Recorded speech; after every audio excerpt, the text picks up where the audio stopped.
حمزہ میرے ہاتھ کھولو۔ میری آنکھوں سے آنسو بہنے لگے۔ میں چلا کے بولی تھی۔ اس نے جیب سے پسٹل نکالی اور میرے سر پہ تان لی۔ کہنے لگا منہ بند کرو ورنہ گولی سے تمہارا بھیجا اڑا دوں گا، مجھے زیادہ وقت نہیں لگے گا۔ میں گھبرا کے چپ ہو گئی۔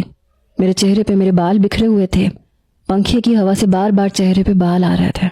حمزہ نے پسٹل کی نوک سے میرے بال میرے چہرے سے پیچھے کیے، پھر میرے چہرے کو غور سے دیکھنے لگا، مگر پھر فوراً سے کھڑا ہو گیا، جیب سے فون نکالا، کہنے لگا ہاں میں اپنی جگہ پہ پہنچ گیا ہوں، اب بول آگے کیا کرنا ہے۔ پھر کہنے لگا جلدی پہنچ یہاں، مجھے آج ہی اس ملک سے باہر نکلنا ہے۔ پھر فون بند کر دیا اور میری طرف دیکھنے لگا، کہنے لگا کچھ دیر میں مولوی صاحب آ رہے ہیں، نکاح کے لیے تیار رہنا۔ یہ سن کے میری آنکھیں حیرت سے پھٹی تھیں۔ میں نے کہا نکاح کیا مطلب ہے تمہارا؟ کہنے لگا اتنا حیران ہونے کی ضرورت نہیں ہے، یہ نکاح بس پیپر ورک کے لیے ہے، تم میرے ساتھ فرانس میری بیوی بن کے جاؤ گی، اس لیے مولانا صاحب کے سامنے زیادہ نخرے دکھانے کی ضرورت نہیں ہے۔ میں نے کہا میں یہ نکاح نہیں کروں گی۔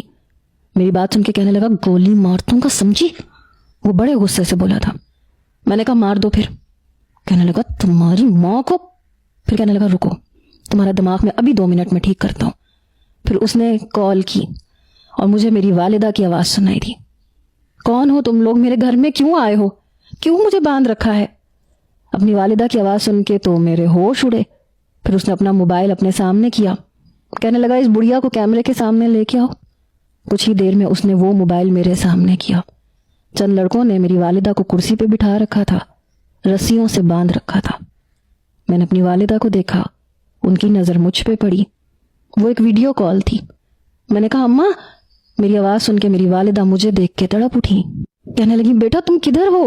تمہارے ہاتھ کیوں بندھے ہوئے ہیں؟ میں نے کہا ماں آپ تو ٹھیک ہیں۔ بس یہی بات میرے منہ سے نکلی تھی تو حمزہ نے موبائل پیچھے کر دیا۔ کہنے لگا اگر تم نے نکاح میں ذرا سی بھی ہوشیاری دکھانے کی کوشش کی تو تمہاری ماں کو جان سے مار ڈالوں گا۔ یہ سن کے میرے اوسان خطا ہوئے۔ میں نے کہا تم ایسا نہیں کر سکتے۔ وہ کہنے لگا میں کچھ بھی کر سکتا ہوں، مجھے ہر حال میں پاکستان سے باہر جانا ہے اور اس کے لیے تم سے نکاح کرنا بہت ضروری ہے۔ میں نے اسے نفرت اور غصے سے دیکھا تھا۔ میں نے کہا میں نے تم جیسا کمظرف انسان نہیں دیکھا۔ وہ کہنے لگا نکاح کے بعد ساری زندگی دیکھتی رہنا۔ یہ کہہ کے وہ ہنسنے لگا۔ کچھ ہی دیر میں باہر ڈور بیل بجی تو وہ کمرے سے باہر جا چکا تھا۔ وہ میری والدہ تک پہنچ گیا تھا۔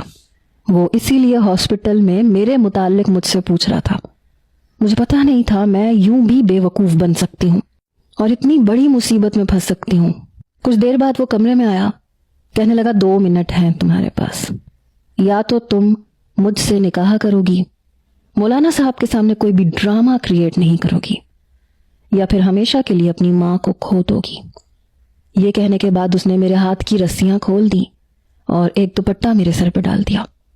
میں کسی بے جان چیز کی طرح بیٹھی تھی۔ وہ کمرے سے باہر چلا گیا۔ کچھ دیر بعد مولانا صاحب اور 2 شخص کمرے کے دروازے پہ کھڑے تھے۔ مولانا صاحب نے مجھ سے ایجاب و قبول کروایا۔ ایک شخص میرے پاس آیا، یہ وہی تھا جسے میں حمزہ کا باپ سمجھ رہی تھی، لیکن وہ شاید اس کا باپ نہیں تھا۔ بہرحال بہتے آنسوؤں کے ساتھ میں نے یہ نکاح کیا، لیکن اس کے بعد حمزہ نے نہ تو میرے ہاتھ باندھے اور نہ ہی میرے کمرے میں کوئی آیا، لیکن وہ ایک اندیکھی زنجیر مجھے پہنا چکا تھا، اسے اب مجھے باندھنے کی ضرورت ہی نہیں رہی تھی۔ میں کمرے میں بیٹھی رو رہی تھی۔ رات ہو چکی تھی جب وہ میرے کمرے میں ہاتھ میں پیزا کا باکس لیے داخل ہوا۔ اس نے وہ میرے سامنے رکھ دیا۔ میں نے اپنے آنسو صاف کیے، بڑی نفرت سے اسے دیکھا۔ کہنے لگا یہ کھا لو۔ میں نے وہ باکس پیچھے ہٹا دیا۔ میں نے کہا مجھے کچھ نہیں کھانا۔ میری بات سن کے وہ میرے سامنے بیٹھ گیا۔